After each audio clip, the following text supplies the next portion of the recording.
اللهم صل على محمد وآل محمد وعجل فرجهم يا كريم.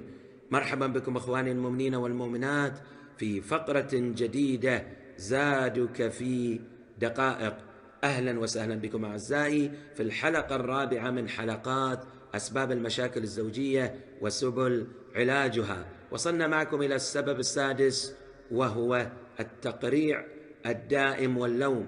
نقول أن تصور الزوج أو الزوجة إنسانا معصوما عن الخطأ لهو أمر بعيد عن الصحة والواقع، فالإنسان مخلوق يخطئ ويصيب بالرغم من سعيه الدائم نحو الكمال والتكامل ومحاولة الحد من الأخطاء. يجب أن يعرف كلا الزوجين أن احتمالات الوقوع في الخطأ موجودة دائما في الحياة الزوجية، وهذا أمر طبيعي جدا. فإذا صدر خطأ ما من أحدهما فالأمر لا يستحق تقريعا أو لوما يعكر صفو الحياة. عن النبي الأعظم صلى الله عليه وآله وسلم أنه قال: خير الرجال من أمتي الذين لا يتطاولون على أهليهم ويحنون عليهم ولا يظلمونهم.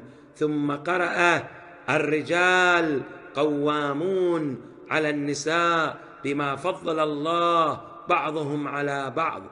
لذا ينبغي إعطاء الأخطاء حدودها وحجمها الطبيعي، ومن ثم الانطلاق بمعالجتها برؤية وحكمة وصبر، بعيدا عن أي انفعال أو تهور. السبب السابع وهو الغيرة المبالغ بها. نقول: الإيمان والأخلاق عند الرجل والمرأة هما شرطان أساسيين للزواج المستقر والسعيد، فالالتزام بالتعاليم الإلهية والعمل بالضوابط الأخلاقية والإنسانية التي نص عليها الإسلام، والتي يدرك الإنسان الكثير منها من خلال العقل والفطرة الصافية. هذا الالتزام بالتكاليف يشيد بناء الحياة الزوجية على أساس وأسس متينة وصحيحة، وأي زواج لا يبنى على هذه القواعد الدينية المتينة لن يكتب له الاستمرار، وسوف يكون عرضة للاهتزاز أمام المشاكل الصغيرة.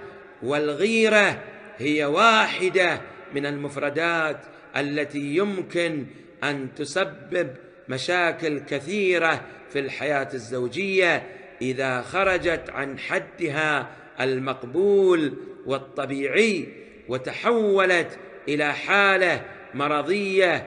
ومرادنا بالغيرة غيرة الرجل على المرأة وغيرة المرأة على الرجل. فما هو المشروع من الغيرة؟ نقول: غيرة الرجل انتظرونا غدا. هذا والحمد لله رب العالمين، وصلى الله على محمد وآله الطاهرين.